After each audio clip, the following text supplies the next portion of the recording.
네, 인사하시겠습니다. 마라나타. 네, 오늘 못 볼 수도 있었는데, 예, 못 볼 뻔했는데 또 하나님께서 또 오늘 함께 또 볼 수 있게 해주셔서 참 감사드리는 것 같습니다.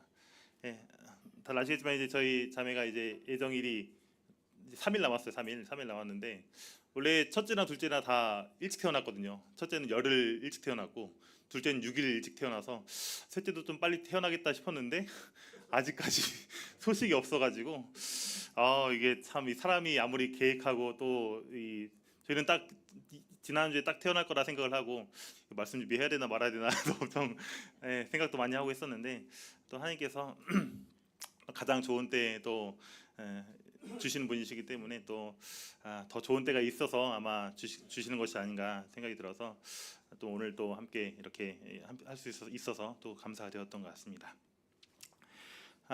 네, 오늘 하기에 앞서서 지난번에 했던 것들 간단하게 짚고 넘어가도록 하겠습니다. 그래서 지난 시간에 우리가 산상수훈 바로 하나님의 가족의 가훈이다. 그래서 하나님 집안, 하나님 가문, 하나님에 속한 사람들은 이렇게 살아간다. 우리가 다들 가훈 있잖아요. 집안의 목표가 되는 이런 지향점들이 있는데 하나님 가족의 가훈은 바로 이 산상수훈에 담겨져 있다라고 해도 과언이 아닐 정도로 참 이 하나님 가족이 어떻게 살아가야 될 것인지에 대해서 구체적으로 자세하게 잘 이야기를 하고 있습니다. 지난번에 크게 세 가지를 같이 살펴봤었는데요. 첫 번째 우리가 이제 하나님 가족의 행동 원리를 같이 살펴봤습니다. 하나님 가족은 이렇게 행동한다.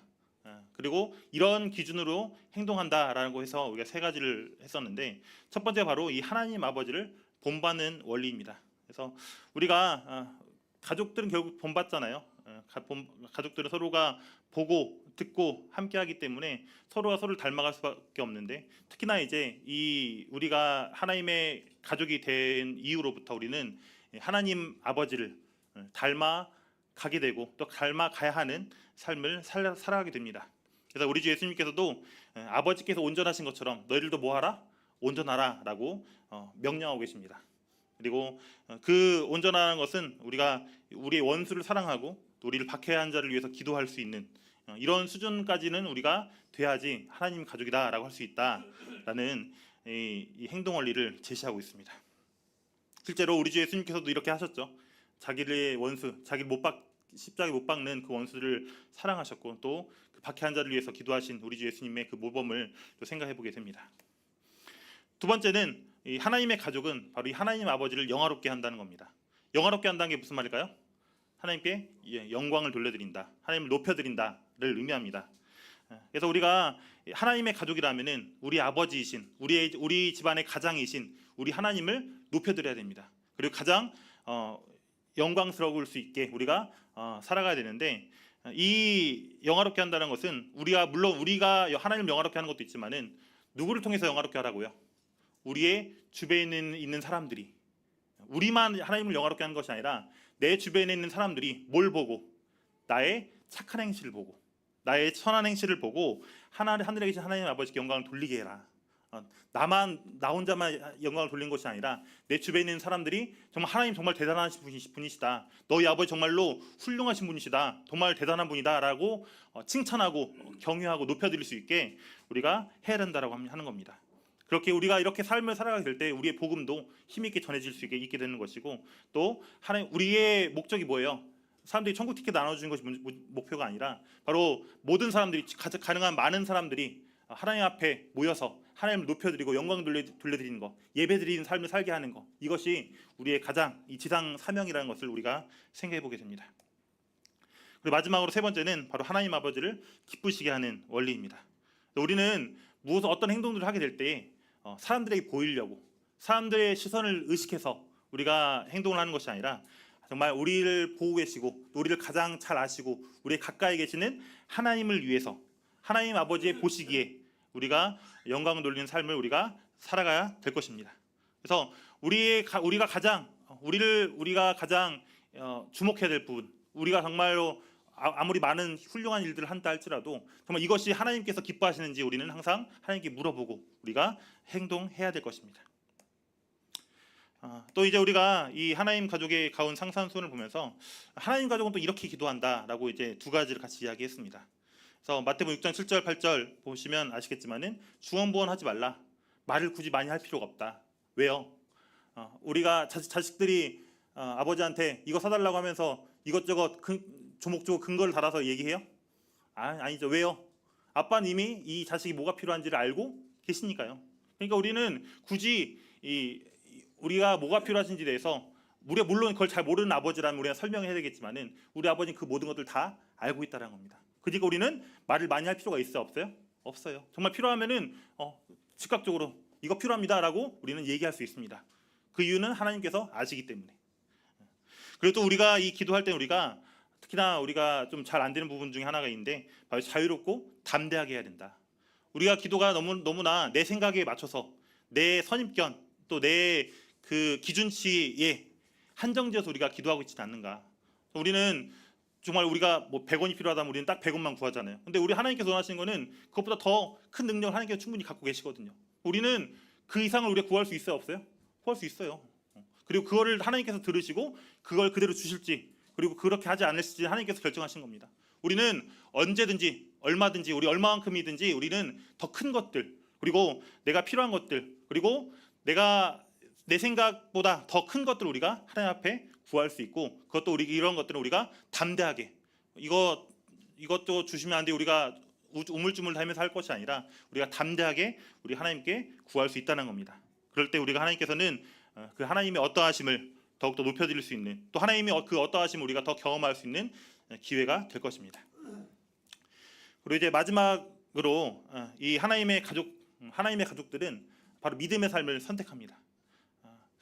우리 참 선택이라는 게 정말 중요하잖아요. 우리가 매 순간 항상 선택을 하면서 사는데 어떤 선택을 할 것인가 많이 고민하시죠.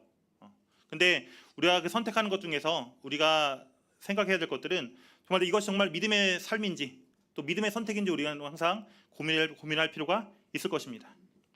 그래서 우리가 지난번에 같이 교제를 나눴지만은 모든 그리스도인들 하나님의 자녀들은 바로 어떠한 대가를 치르든지 간에 하나님 뜻을 따르고 그 결과에 대해서 하나님을 의지하는 삶을 우리가 믿음의 삶을 우리 살도록 우리는 부름을 받았다는 겁니다. 세상 사람처럼 단순히 먹고 살기 위해서 이 땅에 부름 받은 게 아니라는 거죠.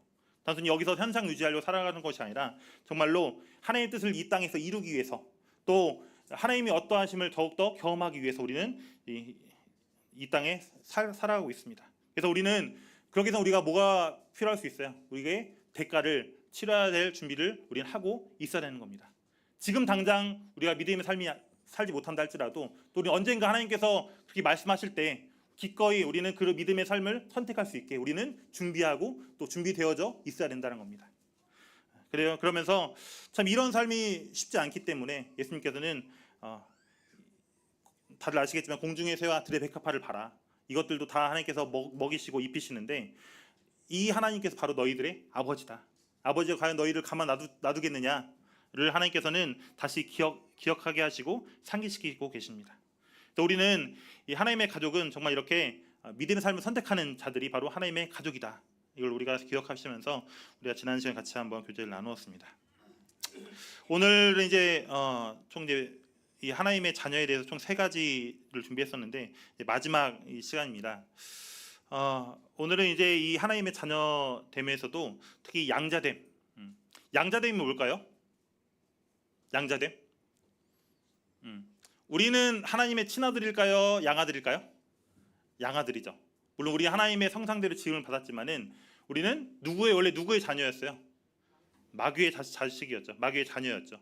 그런데 우리 주 예수님께서 오늘도 예배 드렸지만은 우리를 피름값을 주시고 다시 사셔서 우리를 양아들로 우리를 삼으셨습니다. 양자로 삼으셨습니다.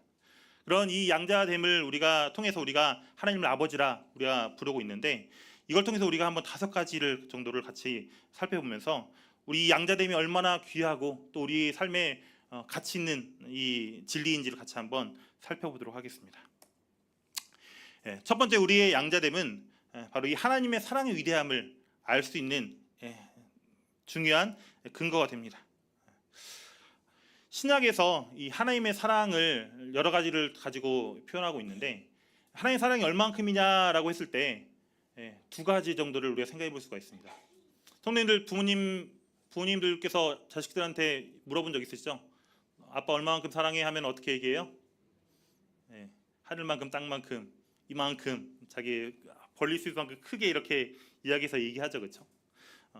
마찬가지로 우리가 이 하나님의 사랑을 알 수 있는, 하나님이 우리를 얼마만큼 사랑하셨는지를 알 수 있는 두 가지가 있습니다.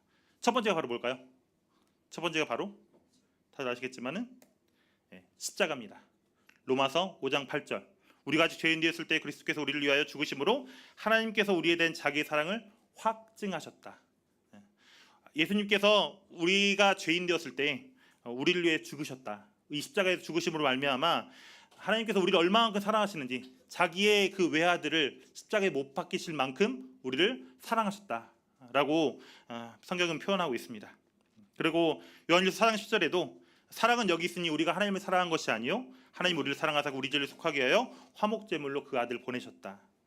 그래서 우리 하나님의 사랑이 얼마만큼 크냐 생각했을 때 자신의 외아들 독생자를 이 땅에 보내주셔서 죽이실 만큼 우리를 사랑하셨다라는 것을 우리가 알 수가 있습니다. 그러면 두 번째로 우리가 이 하나님의 사랑을 알 수 있는 두 번째가 뭘까요? 두 번째,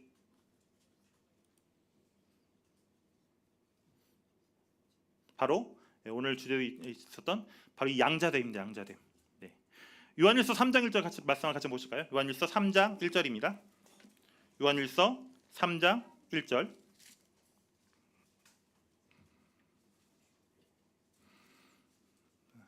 사도 요한의 고백입니다. 같이 한 목소리를 한번 같이 읽어보도록 하겠습니다. 요한일서 3장 1절입니다. 시작. 보라, 아버지께서 어떠한 사랑을 우리에게 베푸사 하나님의 자녀라 일컬음을 받게 하셨는가. 우리가 그라도다. 그러므로 세상이 우리를 알지 못함은 그를 알지 못함이라.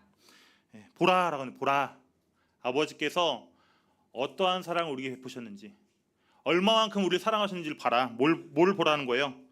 하나님의 자녀라고 일컬음을 할 정도로 우리를 사랑하셨다라고 사도 요한은 고백하고 있는 겁니다. 고대에 예수님 당시에 입양 있죠. 입양, 양자로 삼는 것. 양자로 삼는 걸 보면은 우리가 요즘에 입양하는 건 어때요? 보통 나이 어린 사람을 입양해요. 나이 많은 사람을 입양해요. 어린 사람 입양하죠. 입양 갓난아기, 좀 최대한 어린 아이를 우리가 입양하려고 하죠, 그렇죠? 근데 이 당시 예수님 시대 때 입양은 어땠냐면은 어린 아이를 입양한 것이 아니라 나이 든 청년을 입양했습니다. 그리고 어디서 입양했냐면은 돈이 많아요. 그리고 잘 살아요. 근데 자녀가 없어요. 그러면 이제 어때요? 여기는 이제 대가 끊기게 되죠. 그러니까 이 대가 끊어지기 때문에 자신의 가문을 이어가기 위해서 뭐 하는 거예요? 양자를 삼는 겁니다. 어떤 양자를 삼을까? 그러면은 능력이 있는 양자를 삼을까요? 능력 없는 양자를 삼을까요? 능력 있는 양자를 삼겠죠. 우리 가문을 잘 지탱해야 되니까. 우리 가문을 계속해서 앞으로 번창시킬 그 사람을 입양을 하는 겁니다. 근데 하나님께서 우리를 입양하셨습니다. 근데 우리는 어떤 사람인가요? 그런 고대의 입양과 같을까요? 전혀 맞지 않죠. 오히려 우리는 능력이 있어요, 없어요? 능력이 없어요. 우리는 출신이 하나님의 원수되었던 집안이었고, 또 우리는 하나님의 그 능력에 걸맞는 삶을 살아갔을까요? 못 살았을까요?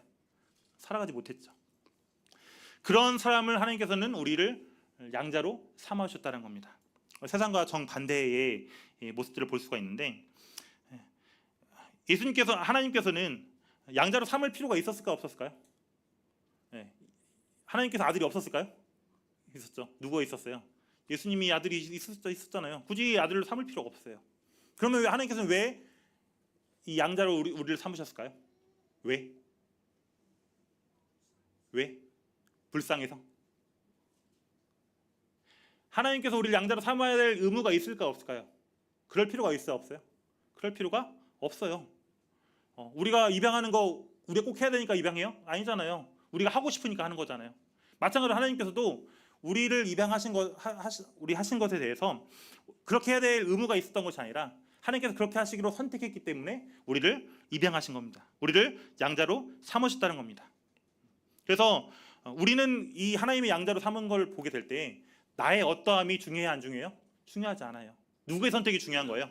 하나님의 선택이 중요하게 되는 것입니다. 그래서 우리는 우리가 할 수 있는 것들은 있어요, 없어요? 아무것도 없습니다. 우리 죄에 대해서 아무것도 할 수 있는 것도 없고, 우리가 하나님의 아버지가 되게 하시기 위해서 우리가 할 수 있는 것들, 해야 될 것들은 아무것도 없었습니다. 하나님께서 그렇게 선택을 하셨던 겁니다.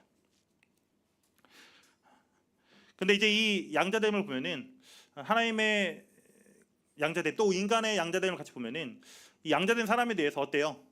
그냥 양자로 삼고 끝내나요? 양자를 왜 삼았을까요? 입양을 왜 하나요? 부모와 자녀의 관계를 맺으려고. 단순히 호적 채우려고 우리가 입양하는 거 아니잖아요, 그렇죠? 왜 입양하는 거예요? 부모와 자녀의 관계를 맺게 하기 위해서 입양을 하는 겁니다. 양자로 삼는 겁니다.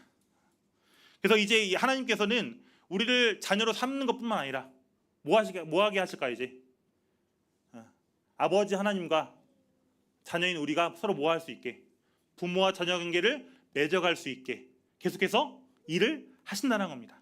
단순히 우리를 호적 등본에 이름 한자 세 글자 넣으려고 우리를 입양하신 것이 아니라, 우리가 정말로 하나님과 자녀 그 관계를 우리가 계속해서 맺게 하기 위해서 입양을 하신다는 겁니다. 그러면서 우리는 어때요? 자식들 키워보신 분 아시죠? 자식들한테 항상 어때요? 엄청 온갖 사랑과 애정을 다 쏟습니다. 그리고 어떻게 하길 바래요? 이 자녀도 나를 뭐 하길 바래요? 사랑하길 바라죠. 나를 더 따르길 바라죠. 나를 의지하길 바라죠. 하나님께서도 마찬가지라는 겁니다. 하나님께서도 단순히 우리를 자녀로 삼는 것으로 끝나는 것이 아니라 우리에게 계속해서 사랑과 은혜를 베풀어 주시고, 우리가 뭐 하길 바란다는 거예요? 계속 하나님을 사랑하길 바라시고, 하나님을 계속해서 의지하고 따르기를 바라신다는 겁니다. 그리고 하나님께서는 이걸 위해서 열심을 내시고 애쓰고 계세요. 사람의 이 애정을 얻기 위해서 애쓴다는 게 참 우스꽝스러울 수도 있지만은, 진짜로 하나님께서 하고 있는 일이 바로 그거예요. 우리의 사랑을 받기 위해서 하나님께서는 우리 계속해서 사랑하고 계시고, 우리를 위해서 계속해서 은혜를 베풀고 계신다는 겁니다. 그리고 이것은 언제까지 계속될까요? 바로 영원히. 우리가 아버지와 하나님과의 관계를 맺은 것들은 단순히 이 세상에서만 끝나는 것이 아니라 저 세상, 이 내세까지도 우리가 영향을 주기 때문에 우리는 계속해서 하나님의 사랑을 받으면서 우리 계속해서 살아가게 될 것입니다. 그리고 우리는 그 사랑을 더욱더 더 많이 느끼게 될 거라는 겁니다. 가끔 이제 드라마나 이런 뉴스를 보면은 이 자녀가 생기지 않아서 입양하는 경우가 있죠. 자녀가 안 생기는데 입양했는데, 그러다가 또 뭐가 생겨요? 자녀가 툭 생겨버리죠. 그럼 어떻게 돼요? 입양했던 애가 이제 차별을 받는, 또 예전보다 더 덜 사랑받게 되는 이런 모습들을 우리가 드라마나 이런 뉴스들을 통해서 보게 되는데, 그럼 우리가 생각해 볼 것들은, 하나님은 어떤 자를 더 사랑하실까요? 자, 하나님 아들 있어요, 없어요? 계시죠? 누구? 독생자 예수님. 모든 것에 흠이 없고 완전하신 예수님을 더 사랑하실까요? 아니면은 죄 있고 은혜 모르고 반항하다가 양자된 나를 더 사랑하실까요? 성도님들은 어떻게 생각하세요? 누굴 더 많이 사랑할까요? 자녀 있으신 분들 어때요? 말 잘 듣는 자녀를 더 사랑하세요? 말 안 듣는 자를 더 사랑하세요? 자녀 있어서 말씀 못 하시는 거예요? 우리가 생각할 것들은, 우리는 우리 기준으로 봤을 때 예수님을 더 많이 사랑할 것 같잖아요. 왜? 예수님께서는 완벽하시고 완전하시고 온전하시고 흠이 없으시고, 누가 봐도 정말로 모범생, 훌륭한 이 완전하신 사람이 하나님이시면서 완전한 사람이신 이 예수님께서 하나님의 사랑을 더 많이 받을 거라 생각을 해요. 그 말이 맞을까요, 틀릴까요? 맞을까요, 틀릴까요? 하나님께서는 차별하신 분이실까요? 그렇지 않는다는 겁니다. 하나님께서 우리를 양자로 삼으셨지만은 우리를 누구처럼 사랑하신다라고요? 우리를 독생자 예수님처럼, 예수님을 사랑하시듯이 우리를 사랑하신다는 겁니다. 우리가 그 사랑을 받기 위해서 우리가 뭐 한 게 있어요, 없어요? 우리는 예쁜 짓 한 것도 없고, 우리는 훌륭한 일을 한 적도 없어요. 그럼에도 불구하고 하나님께서는 우리를 뭐 하신다라고요? 사랑하신다고요. 누구만큼? 예수님만큼 우리를 사랑하고 계신다라는 거예요. 그래서 예수님께서 고난받고 핍박받으실 때 하나님께서 어떠셨을까? 마음이 아프셨겠죠. 내 사랑하는 아들이 저렇게 힘들고 어려워하니까.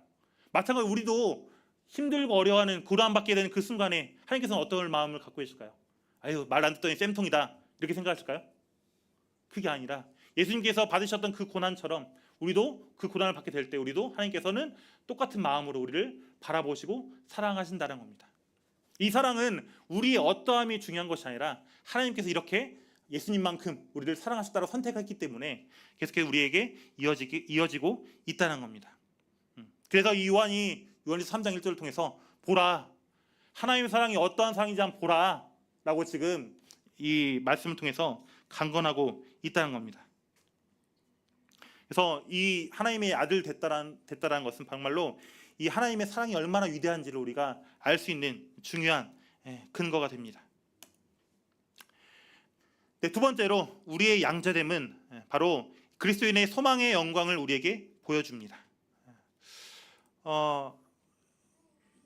우리가 믿는 믿음, 우리의 신앙들을 보면은 우리는 우리에게 과거가 중요할까요? 현재가 중요할까요? 미래가 중요할까요? 우리에게 성도님들은 언제를 가장 기대하고 계세요? 언제가 다 행복할 거라 생각하고 계세요? 언제가 제일 행복할까 우리에게?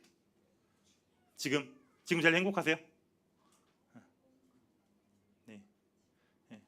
우리는 특히나 이 기독 우리는 지금 하나님과 함께 하고 있나요? 우리 물론 하나님의 말씀 가운데 우리가 여러 가지 함께 하고 있지만은 우리가 하나님과 얼굴과 얼굴을 맞대고 아직 보고 있지는 못합니다. 그래서 우리는 이 하나님께서 말씀하셨듯이 우리는 이 소망을 가지게 되는데 하나님의 말씀을 통해서 우리는 소망을 가지고 또 미래를 기대하면서 우리는 살아가고 있습니다. 그래서 우리의 가장 좋은 것은 아직 지금 왔을까 안 왔을까요? 아직 오지 않았어요. 그런데 곧 뭐 할 거예요? 오게 될 겁니다. 그게 바로 이 약속된 유업입니다. 로마서 8장 16절 17절 제가 한번 읽어드리겠습니다. 로마서 8장 16절 17절인데요. 성령이 친히 우리의 영과 더불어 우리가 하나님의 자녀인 것을 증언하시나니 자녀이면 또한 상속자 곧 하나님의 상속자요 그리스도와 함께한 상속자니 우리가 그와 함께 영광을 받기 위하여 고난도 함께 받아야 할 것이니라. 우리는 하나님의 자녀임과 동시에 자녀이니까 우리는 당연히 뭐가 된다? 하나님의 상속자가 된다 라고 이 사도 바울은 로마서를 통해서 이야기하고 있습니다. 갈라디아 4장 7절에도 네가 이후로는 종이 아니요 아들이니 아들이면 하나님으로 말미암아 유업을 받을 자다 라고 말씀하고 있습니다. 그래서 우리는 아까 말씀드렸듯이 고대에 입양을 했던 것들을 보면은 뭐 하기 위해서 우리가 입양했다고 했었죠? 그 가문을 이어가기 위해서, 그리고 그 가문의 유산들을 그 사람이 이어받기 위해서 이 입양을 했다고 했습니다.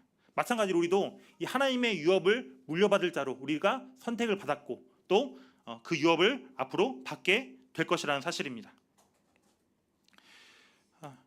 그래서 우리는 이 유업을 생각할 때 여러 가지 중요한 유업이 많이 있어요. 뭐 어떤 분은 은하계 하나 받을 것이다. 어떤 분은 뭐 1000억 개짜리 은하계 이런 것들 받을 것이다. 여러 가지 그 별들 우리가 다스릴 것이다. 이렇게 말씀도 하시는데 우리가 많은 상들, 많은 것들을 우리가 하나님께 받겠지만은 그 중에서도 가장 우리가 받을 수 있는 것들, 또 하나님께서 약속하신 것이 바로 뭐였냐면은 바로 그리스도의 영광입니다. 이건 말씀 같이 한번 찾아보시겠습니다. 요한일서 3장 2절입니다. 요한일서 3장 2절 같이 한번 읽어보도록 하겠습니다. 요한일서 3장 2절. 자, 시작. 우리가 지금은 하나님의 자녀라. 사랑하는 자들부터 다시 읽겠습니다. 시작. 사랑하는 자들아, 우리가 지금은 하나님의 자녀라. 장래에 어떻게 될지는 아직 나타나지 아니하였으나 그가 나타나시면 우리가 그와 같을 줄을 아는 것은 그의 참모습 그대로 볼 것이기 때문이니. 요한 3장 2절에 보면은 우리가 하나님의 자녀라고 얘기하면서 그가 나타나시면 우리가 그와 같을 줄을 알겠다라고 말씀하고 있습니다. 이 말씀이 의미하는 게 뭘까요? 우리가 그와 같을 줄을 안다. 이 그가 누굴까요? 예수님이죠. 그 말은 예수님께서 나타나시면 우리가 예수님과 같을 줄을 안다라고 말씀하고 있다는 겁니다. 이 말씀이 의미하는 게 뭘까요? 예수님께서 오시면 우리에게 어떤 변화가 일어날까요? 우리가 누구와 같이 된다고요? 예수님과 같이 된다고요. 내가 예수님과 같이 된다고. 예수님의 어떤 부분을, 예수님의 도덕적인 부분들, 예수님의 영적인 부분들, 예수님의 그 육체적인 부분을 우리가 닮아가게 된다는 겁니다. 성도님들, 이 땅에서 죄 안 짓고 살려고 노력하시죠, 그렇죠? 근데 그게 잘 돼야 안 돼요? 안 되죠. 왜 안 될까요? 우리의 연약한 지체, 이 몸을 입고 있기 때문에, 또 여러 가지 유혹을 오게 되면 어때요? 그 유혹이 흔들리죠. 우리의 이런 영혼의 그런 연약함들, 또 육체의 연약함들을 인해서 우리는 계속해서 넘어지고 또 죄로 인해서 유혹을 받고 흔들리게 됩니다. 근데 이 연약한 몸이, 연약한 이 도덕적 관념이, 연약한 이 영이 누구와 오시게 되면, 우리 주 예수님께서 오시게 되면은 우리가 뭐같이 된다고요? 예수님과 같이 된다고요. 예수님께서는 어떠한 분이셨어요? 죄를 하나도 지었어요, 안 지었어요? 짓지 않으셨습니다. 모든 율법을 다 이루셨습니다. 행하셨습니다. 그리고 하나의 흠도 있어요, 없어요? 없어요. 그리고 이제 예수님께서 그 부활하신 몸을 보면은 어때요? 지금 우리의 몸과 같을까요? 그때는 이제 우리가 말했지만은 이 벽을 뚫기도 하고 공간 이동을 하기도 하고 순간 이동을 하기도 하고 우리가 시공간을 초월하는 우리의 몸을 우리가 갖게 된다는 겁니다. 그래서 우리의 마음과 성품, 그리고 우리의 몸까지도 우리는 바로 예수님을 닮아가게 된다는 겁니다. 그래서 우리는 항상 이 연약한 지체, 지금 점점 나이를 먹어갈수록 신체 기능도 떨어지고 또 여러 가지 부분들이 쇠약해지고 마음도 좀 연약해지고 하는 부분들이 있는데, 우리 주 예수님께서 다시 오시게 되면은, 우리 주 예수님을 만나게 되면은 우리의 모든 그런 육체적인 또 정신적인 또 도덕적인 영적인 부분들이 우리 주 예수님과 같이 된다라고 하나님께서는 약속하고 계신다는 겁니다. 그래서 실제로 우리는 이 부활의 날에 이 복을 실제로 누리게 될 것이고, 이것은 바로 우리의 맏형이신 우리 주 예수님의 모습을 우리가 닮아가게 된다는 사실입니다. 그래서 하나 생각해 볼 것들은, 예수님과 우리의 관계를 생각해 볼 때 예수님께서는 누구의 아들이시죠? 하나님의 아들이시죠. 우리도 마찬가지로 누구의 아들이에요? 하나님의 아들이죠. 그러면 예수님과 나는 어떤 관계일까요? 형제간이죠. 그럼 예수님이 뭐예요? 형님, 맏형님이에요. 맏오빠입니다, 맏오빠. 이거 준비하면서 자매님 보고 오빠 예수님 해보라고 할까 하다가 형님 예수님 이렇게 우리가 할까 하다가 생각도 했었는데, 실제로 이 예수님께서는 우리의 가장 맏형, 맏오빠가 되는 겁니다. 그래서 우리는 그 맏형, 맏오빠 아시죠? 항상 첫째가 더 잘해 보이고 또 항상 이 열등감 느끼고 하는데, 우리도 실제로 그 맏형이신 맏오빠이신 예수님처럼 된다라는 것, 이걸 하나님께서는 우리의 유업으로 약속하고 계신다는 겁니다. 그리고 우리가 더 하나 더 이 생각해 볼 부분들은 바로 이 소망의 영광 중에 가장 우리가 또 큰 것 중에 바라고, 이 하늘나라에서 뭐가 있을 것이다. 가족 모임이 있을 것이다. 누구의 가족 모임일까? 이거는 하나님 가족들의 모임이 있을 것이다 라고 하나님께서는 약속하고 계신다는 겁니다. 그래서 실제로 하나님의 자녀된 사람들이 얼마나 될까요? 많을까요? 적을까요? 셀 수 없이 많겠죠. 초대교회 시대 때부터 또 지금까지 이 땅에서 예수님을 구주로 영접한 하나님의 자녀들이 정말로 많을 텐데, 그 자녀들이 다 뭐 하는 거예요? 다 모이는 거예요. 모여라 해서 다 모여서 누굴 만나게 되는 거예요? 이제 우리 주 예수님과 또 아버지 하나님과 함께 서로 가족 모임을 하는 겁니다. 전 이스라엘에서 왔어요. 저는 저기 남미 베네수엘라에서 왔어요. 아니, 남미가 아니고 베네수엘라 맞구나. 베네수엘라에서 왔어요. 이렇게 우리가 서로가 지역과 인종 모든 것들 다 초월해서 우리가 예수님의 몸을 입고 또 우리가 함께 이 하늘나라에서 온 가족 모임을 하게 될 거라는 사실입니다. 어제도 아마 저희 아버지랑 전아버지 또 고모 같이 가족 모임 하셨다고 들었는데, 어떠세요? 가족 모임 할 때마다 좋죠. 행복하죠. 같이 근심 걱정 없이 같이 교제하면서 맛있는 거 먹으면서 또 그 시간과 그 안락함을 통해서 누리는 그 행복함, 이걸 우리가 이 하늘나라에서 똑같이 우리가 누리게 될 거라는 사실입니다. 그래서 이 삶은 우리도 마찬가지로 엄청 기다리겠지만 누구도 엄청 기다리고 계실까요? 하나님도 우리 주 예수님도 이걸 엄청 기다리고 계세요. 이 가족 모임을 하기를. 빨리 이 가족들이 함께 모여서 우리 가족 모임 하자라고 같이 서로 교제하면서 같이 얼굴과 얼굴을 맞대면서 서로가 함께하고 교제하고 또 나누기를 하나님께서는 간절히 원하신다는 사실입니다. 그래서 우리가 이 시간 기대가 되시나요? 아마 하나님을 아버지로 모시고 또 정말 형제들을 사랑하는 이 참 그리스도인이라면은 아마 많은 분들이 이걸 기다리고 계실 거라 생각이 듭니다. 그래서 우리는 이 하나님의 자녀가 되었기 때문에 우리의 이 가족 모임에 끼일 수 있는 것이고 또 이 가족 모임을 통해서 우리는 계속해서 하나님을 찬양하고 또 형제들을 사랑하는 이런 놀라운 시간들을 계속해서 이어나가게 될 것이라는 사실입니다. 그리고 이제 세 번째로 우리가 이 하나님의 양자됨을 통해서 우리가 이 성령의 사역에 대해서 이해를 할 수 있습니다. 우리가 성령의 사역을 생각할 때 뭐 여러 어떤 교파들이나 좀 이런 부분들을 보면은 뭐 성령을 받으면은 전기가 통하는 듯한 이런 찌릿함을 느낀다. 또는 아니면은 말아들 수 없는 방언을 한다거나 이러면 성령을 받았다라고 하는 경우가 있는데 그게 과연 성령을 받는 성령의 사역일까요? 물론 사역일 수도 있어요. 물론 저희가 그걸 100% 다 아니다라고 할 수는 없긴 하겠지만은 실제로 성령님께서는 어떻게 일을 하시냐를 했을 때 이 양자됨을 통해서 하나님께서 이 성령님께서는 우리의 양자의 영으로 우리에게 주어졌다는 사실을 우리가 기억을 해야 될 것입니다. 로마서 8장 15절 보면은 너희는 양자의 영을 받았으므로 우리가 아빠 아버지라고 부르짖느니라. 우리가 하나님을 아빠 아버지라고 부르는 이유가 바로 뭐라고요? 양자의 영을 뭐 했기 때문에? 받았기 때문에. 우리가 성령을 받은 사람들은 바로 이 양자의 영을 받은 사람들입니다. 그렇기 때문에 우리는 뭐예요? 하나님을 아버지라고 부를 수가 있는 거예요. 하나님을 아버지라고 우리가 인식을 할 수가 있게 된다는 겁니다. 그래서 우리의 성령의 세 가지 사역, 양자의 영으로서 주어진 성령의 세 가지 사역을 같이 살펴보면은 성령님께서 하신 일이 뭐냐 했을 때 아까 말씀드렸지만은 내가 하나님의 자녀라는 것들을 알게 하세요. 의식하게 하시고 또 계속해서 생각나도록 하게 하십니다.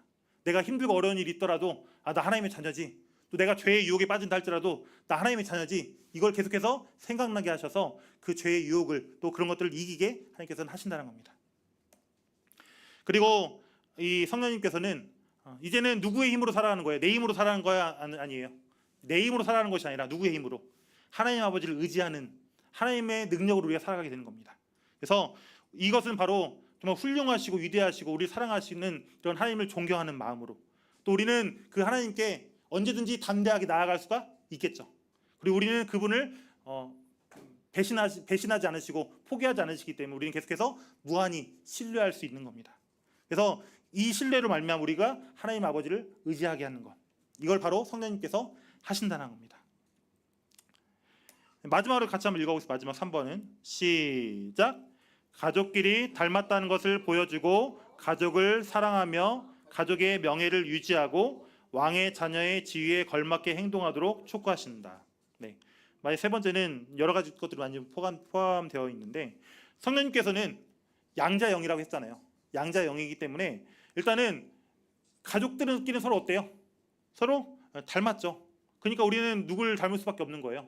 우리의 맏형이신 우리 큰형 그리스도를 닮아가게 되는 겁니다. 우리는 아직 어리잖아요. 근데 우리의 원숙하시고 성숙하신 우리 예수님을 보면은 하나님의 아들은 저렇게 사는 거구나 이걸 우리가 알 수 있기 때문에 우리는 예수님을 계속해서 닮아가는 삶을 살아가게 되는 겁니다. 그리고 또 누구를 사랑하게 돼요? 우리의 형제들을 사랑하게 되는 겁니다. 우리의 가족이니까요. 그리고 이제는 우리는 누구를 대표하는 사람들이에요? 하나님의 집안을 대표하는 사람들이에요. 하나님 가문을 대표하는 사람들이에요. 이 가족의 명예를 더럽히면 될까 안 될까요? 손가락질 받으면 안 되겠죠. 우리는 이 하나님의 가문을 위해서 하나님의 그 영광에서 우리는 살아가게 되는 겁니다. 그리고 이제는 그 영광을 위해서 사는 것이 구체적으로 우리가 정말 왕의 자녀, 왕 중의 왕이신 이 하나님의 자녀로 살아가기 때문에 그 지위에 걸맞게 행동하도록 우리의 모든 것들을 촉구하고 계신다는 겁니다. 이게 두 글자로 바로 뭐라고요? 바로 성화, 우리를 성스럽게 하신다, 우리를 거룩하게 하신다를 의미하고 있습니다. 그래서 이 성령의 사역 바로 양자의 영으로 주어져 있기 때문에 바로 계속해서 우리가 하나님의 자녀라는 사실들을 우리가 인식하게 하시고, 또 이것이 하나님의 자녀는 과연 어떻게 살아가야 될까, 이것들을 계속해서 살아가게 하시는 그런 능력을 이 성령님을 통해서 우리가 이해할 수가 있습니다. 그래서 단순히 이런 짜릿한 이런 경험들, 좀 초현실적 이런 경험들이 성령님이 아니라 정말로 하나님의 자녀답게 살아갈 수 있는 이런 힘을 바로 이 성령님께서 주신다라는 것, 우리가 기억을 해야 될 것입니다.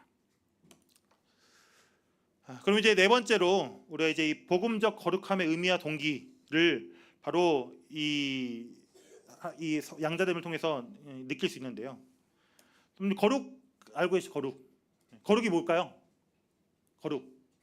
거룩은 분리되었다, 구별되었다라는 걸 의미합니다. 그러니까 똑같은 것이 아니라 그것 중에서 따로 분리되고 구별된 것.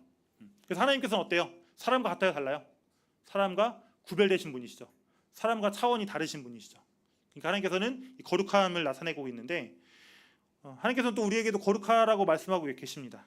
근데 이 거룩함을 어떤 사람들은 이런 율법적 거룩함으로 생각하는 사람들이 있어요. 이런 사람들의 특징이 뭘까요? 하나님의 말씀을 단순히 뭐로만, 형식적으로 지키는 걸 엄청 중요하게 생각해요. 물론 형식이 중요하지 않다는 것이 아니라 형식만 신경 쓰는 사람들, 그리고 겉보기에 보여지는 것들. 대표적으로 예수님 시대 때 누구에 있었을까요? 바로 바리새인들. 다른 사람들에게 보여주려고 하는 이런 모든 이 거룩한 행동들. 바리새인들의 행동이 잘못된 것다는 것이 아니라 바로 그 율법적인 거룩함 때문에 하나님 예수님께서는 그 문제라고 지적을 하신 거라는 겁니다. 바로 자기를 위해서 그렇게 했기 때문에. 근데 이제 우리는 어떤 거룩함을 위해 살아갈 수가 있어요? 이 복음을 통해서 이 복음적 거룩함을 살아갈 수가 있습니다. 이 복음적 거룩함이라는 것은 이 청교도들, 예전에 이제 영국에 보시면은 청교도들이 주장했던 부분들인데, 이 거룩함이라는 것은 성경에 나와 있으니까 우리가 순종하는 것이 아니라 정말 하나님을 내가 사랑하니까, 하나님께서 나를 사랑하시고 내가 하나님을 사랑하기 때문에 그 사랑과 감사로부터 솟아나는 거룩함을 바로 복음적 거룩함이라고 이야기하고 있습니다. 근데 이 거룩함을 성인을 살기 위해서 노력하고 계시나요? 노력하고 계세요? 난 거룩하기 위해서 노력 안 한다. 혹시 있으세요? 없으시죠? 다들 아마 엄청난 큰 결심이든 작은 결심이든 거룩하게 살기 위해서 노력하실 거예요. 저도 이제 생각해보면 수양회 때 성경 20독을 해야 된다라고 해서 열심히, 진짜 그때 듣고 진짜 열심히 읽었거든요. 하루에 20장 30장씩 읽고 했었는데, 딱 보니까 3일 가서 3일 3일 가고 나서 그 일을 해보니까 3일 이상 지속이 안 되더라고요. 그래서 자매가 항상 맨날 저한테 성경 어디까지 읽었어? 계속 놀리듯이 계속 물어보고 있는데, 근데 참 이 거룩함으로 살아가는 게 참 쉽지가 않아요. 이 거룩함으로 살아가는 게 참 쉽지가 않은데, 그렇기 때문에 하나님께서는 나 혼자 노력하는 것으로 하는 것이 끝나는 것이 아니라 우리를 거룩함으로 이끌고 계신다는 겁니다. 나는 포기해도 하나님께서는 포기하세요, 안 하세요? 포기하지 않으세요. 그래서 우리도 마찬가지로 아버지 뜻이 바로 이 거룩함에 있기 때문에 이 거룩함을 살기 위해서 노력을 해요. 근데 이것뿐만 아니라 하나님께서는 우리가 이 거룩함 자가 될 수 있도록 우리에게 훈련과 징계를 허락하신다는 겁니다. 우리가 그 자녀에 걸맞는 삶을 살아갈 수 있게 우리가 의도하지 않다 할지라도 우리에게 수많은 문제들과 어려움들을 통해서 우리를 단련하시고 훈련시키시고 또 징계를 통해서 더욱더 하나님의 자녀에 걸맞는 모습들로 우리를 다듬어 나가신다는 겁니다. 그래서 성도들이 이제 거룩함으로 나갈 수 있는 방법이 이 두 가지겠죠. 내가 열심히 노력하는 것.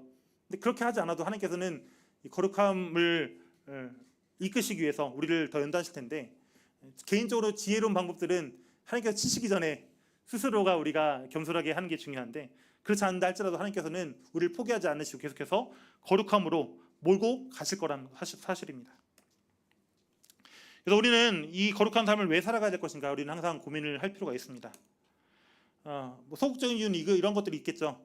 벌 안 받으려고, 징계받지 않으려고 열심히 살아가는 경우가 있겠죠. 근데 우리는 좀 더 적극적인 이유를 위해서 우리는 살아갈 필요가 있습니다. 뭐 하기 위해서? 나를 양자 삼으신 이 하나님에 대한 사랑과 감사를 나타내기 위해서, 하나님께 보여드리기 위해서 우리가 살아갈 필요가 있다는 겁니다. 그래서 이 그리스도인들에게 율법, 성도는 율법을 어떻게 생각하세요? 율법 중요할까요? 중요하지 않을까요? 중요해요? 율법 중요할까 중요하지 않을까요? 예. 예전에 구약 시대 때는 율법이 엄청 중요했었죠, 그렇죠? 율법을 지키지 않으면은 바로 이제 이 하나의 진노가 임하게 되기 때문에 율법을 지키는 걸 엄청 중요하게 생각했습니다. 예. 이것이 정말 구원받기 위한 하나의 수단으로 생각했기 때문에. 근데 예수님께서 오시고 나서 어때요? 그 모든 율법들이 효력을 어떻게 했어요? 잃어버렸죠. 그럼 이제 이 율법은 어떤 의미가 남아 있을까요? 우리 그 율법을 알 필요가 있을까 없을까요? 왜 알 필요가 있을까요? 네, 바로 이제 그 말씀이 요한 1서죠. 요한 1서 5장 3절에 나와 있습니다. 같이 한번 한 목소리 읽어보겠습니다. 요한 1서 5장 3절 시작. 하나님을 사랑하는 것은 이것이니 우리가 그의 계명들을 지키는 것이라. 그의 계명들은 무거운 것이 아니로다. 우리가 이제 계명을 지키는 것, 하나님의 율법을 지키는 것은 왜 지킨다고요? 하나님을 사랑하니까. 우리 율법은 그 전까지만 하더라도 율법은 의로움을 받기 위해서, 내가 의롭다라는 칭함을 받기 위해서 지켜야 됐던 것이 율법이었습니다. 그런데 이제는 율법의 목적이 달라졌죠. 뭐 하기 위해서 우리가 율법을 지키는 거예요? 하나님을 사랑하기 위해서. 내가 정말 이만큼 하나님을 사랑한다라고 우리가 나타내기 위해서 우리가 이 율법을 지킨다는 겁니다. 그래서 이제는 이 율법이라는 것은 내가 생명을 얻는, 새로운 생명을 얻는 수단이 아니라 바로 아버지를 기쁘시게 하는, 아버지를 즐겁게 하기 위한 수단이 바로 이 율법이라는 겁니다. 그래서 구약의 율법과 신약 율법은 어때요? 똑같은 말씀이라 할지라도 그것을 적용하는 동기와 목적이 다르다는 겁니다.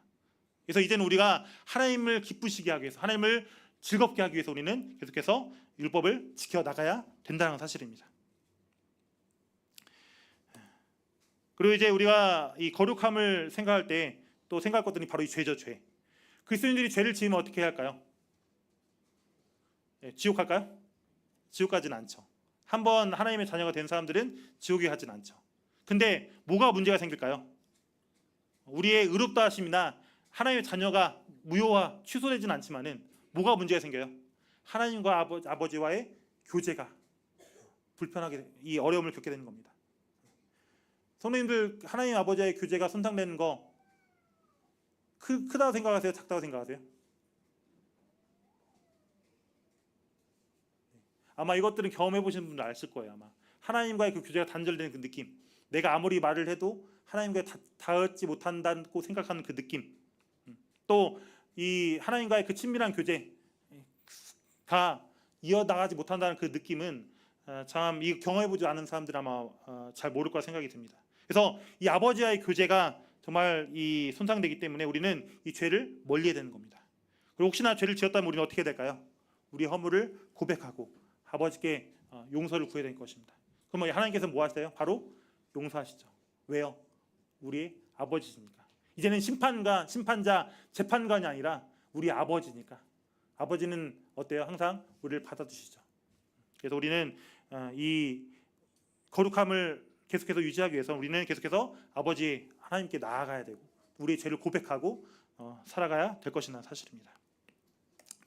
네, 마지막입니다. 이제 마지막은 이제 확신인데요. 마틴 루터 이런 말을 했습니다. 같이 한번 읽어보겠습니다. 시작. 믿음이란 하나님의 은혜에 대해 생생하고 신중한 확신으로 너무나 확실해서 그것을 위해서는 100번, 1000번이라도 죽을 수 있는 것이며 그러한 확신은 우리를 하나님과 모든 피조물에 대하여 즐겁고 대담무쌍하고 유쾌하게 만들어준다. 그래서 이 양자됨이란 것은 확신의 문제에 대해서 우리에게 필요한 이런 단서를 제공하는데, 예전에 우리가 구원 받을 때 또 구원 상담할 때 생각해 보시면은 항상 뭘 강조하셨나요? 확신 있냐라고 물어보시죠. 항상 점검을 하시죠. 확신 있냐. 그러면은 이 당시에 이 마틴 루터가 이 말을 하게 된 배경이 뭐였냐? 그 당시 로마 카톨릭을 보면은 로마 카톨릭에서는 믿음만으로는 내가 하늘나라에 갈 수 있는지 없는지 잘 모른다라고 이야기를 했다는 겁니다. 그래서 오히려 이거는 사람이 과연 그걸 어떻게 알 수 있느냐? 그건 사람으로서는 주제넘은 일이다라고 이것에 대해서 부인했다는 겁니다. 그러니까 이것을 보고 마틴 루터가 그건 아니다. 정말 우리가 하나님의 자녀가 되었고 하나님에 대한 믿음이 있는 사람들은 정말 내가 하나님의 자녀가 됐다는 그 확신을 분명히 얻을 수밖에 없다. 그러면서 이제 우리의 종교 개혁이 또 함께 일어나게 되었다는 사실입니다. 그래서 우리가 이런 부분들을 생각이 될 때 이 확신이라는 것은 그냥 우리가 단순히 하나님과 이 사람의 관계가 아니라 바로 아버지이신 이 하나님께서 우리 자녀에게 이 확신을 갖기를 바라신다는 겁니다. 그래서 우리 자녀들은 이 하나님의 사랑과 또 이 하나님의 가족으로서 정말 안전하다, 또 이런 것들을 우리가 알기를 원한다는 거예요. 그 예전에 한번 금쪽이 그런 프로를 보면은 그 문제에 있는 아이들 보면은 어떤 정서적으로 좀 불안정하는데, 그런 경우를 보면 보통 이제 부모님이 좀 뭐랄까 정상적이지 못한다거나 아니면은 부모님으로부터 분리될 이런 이 어려움이 있는 이런 아이들이 정서적으로 문제를 일으키고 또 그것들이 행동으로 나타나는 경우들이 많더라고요. 마찬가지로 우리도 우리가 하나님의 자녀가 되었다라면은 하나님께서는 우리가 하나님의 자녀라는 것들을 알길 원하실까요? 모르길 원하실까요? 알길 원하시겠죠. 당연히 우리가 그 하나님의 사랑과 안전함 가운데서 잘 성장하기를 하나님께서 바라고 계신다는 겁니다. 그럴 때 우리는 확신이 있을 수밖에 있어요, 없어요? 있다는 겁니다. 그리고 이것들은 로마서 8장 17절 같이 한번 말씀 보시겠습니다. 로마서 8장 17절입니다. 로마서 8장 17절 같이 한번 읽어보겠습니다. 로마서 8장 17절 시작. 자녀이면 또한 상속자 곧 하나님의 상속자요 그리스도와 함께한 상속자니 우리가 그와 함께 영광을 받기 위하여 고난도 함께 받아야 할 것이니라. 네, 그 위에 보시면은 16절입니다. 16절 같이 한번 읽어보겠습니다. 시작. 성령이 친히 우리의 영과 더불어 우리가 하나님의 자녀인 것을 증언하시나니. 네, 이 말씀 보시면은 하나님께서 하나님의 자녀인 것을 증언하고 있다라고 얘기해요. 누가 증언하고 있다라고 얘기하나요? 네, 성령님께서. 성령님만 이야기하잖아요. 우리의 영과 더불어서. 그 말은 지금 뭐예요? 하나님의 자녀라는 것들은 누가 알고 있다라는 거예요? 우리의 영이 알고 있다는 겁니다. 또 누구도 알게 하신다라는 거예요. 성령님께서도 우리에게 알게 하신다라는 거예요. 그래서 믿음의 확신이라는 것은 어때요? 뭘 통해서 얻을 수 있는 거예요? 바로 우리의 영이 내가 정말 하나님의 자녀라는 사실들을 알게 하신다는 겁니다. 그것이 증거로 나타나게 된다는 겁니다. 그리고 이것들은 내 능력, 영뿐만 아니라 성령님께서도 그 도움을 주세요. 그래서 이 우리의 영과 성령이 같이 함께하면서 이중적인 증거로, 단순히 성령님만 하는 것이 아니라 우리 영만 이 증거를 나타내는 것이 아니라 두 가지가 함께 하면서 우리에게 확신으로 나타나게 된다는 겁니다. 그러면은 우리가 구원받았는데 확신이 없을 수가 있을까요? 확신이 없는 사람은 구원받았다고 할 수 있을까요?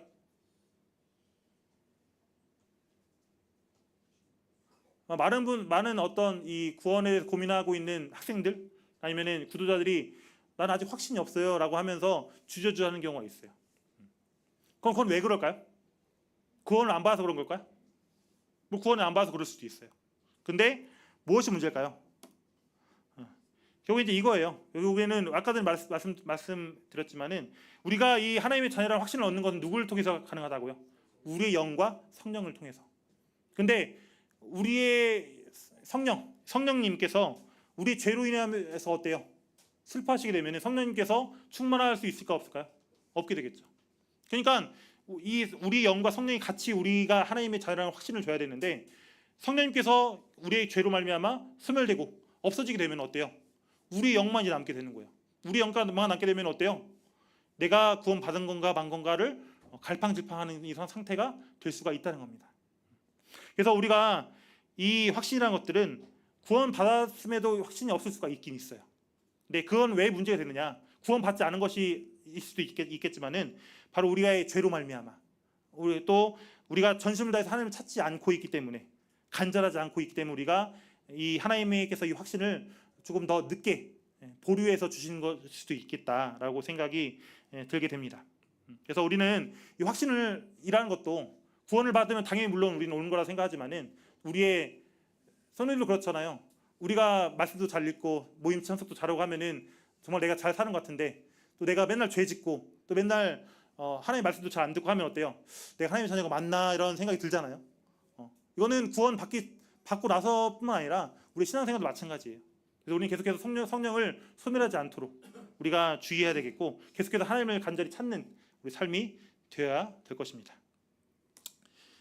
말씀을 이제 마무리하면서 행복한 삶을 사는 그리스도인의 비결을 이제 여기서 6줄로 이제 정리를 해봤는데요.